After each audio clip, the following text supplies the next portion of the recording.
મેલડીના મઢમાં હાથ નાખતા નહીં. મને પારે નમો માં દયાળુ છે. એમ કહેવાય છે કે ઈશ્વરી રહેમિયા વાળીના શરણોમાં માફી માગી મારી ભૂલ થઈ ગઈ.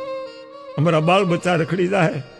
ભુવાએ સોરની માથે હાથ મૂક્યો, આવી ભૂલ કરી તોય માફ કરી દીધું. ઈ માં મેલડી અને જો ભૂલ કરીને તો આમ જો ભોગવવું પડે, ભટકવું પડે, મણ મોતે મરવું પડે.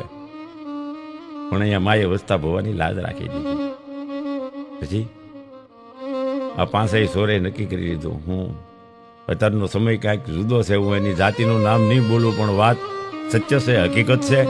ગામ નામ ઠામ, પણ એ લોકો હજી એના પરિવારના લોકો હજી રહેમિયા અહીંયા માતાજીના મઢડે એ બધા પગે લાગવા આવે છે, માના નિવેદ કરવા આવે છે. મારી અમે તને નિવેદ કરવા આવશું, મારી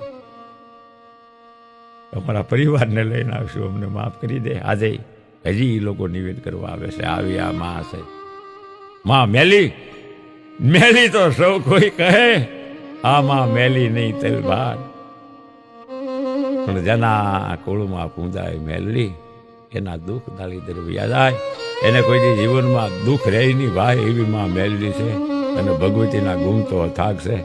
રહેમિયાના મઢડે તો પછી કેવા કેવા માએ પરતાપ પીડ્યા, એ તો અથાગ સમંદર જેવી વાતો છે.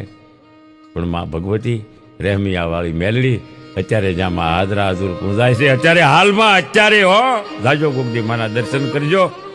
માં ભગવતી અંતરના તાપ મટાડી દે, બહુના દુઃખ ભાંગી નાખશે.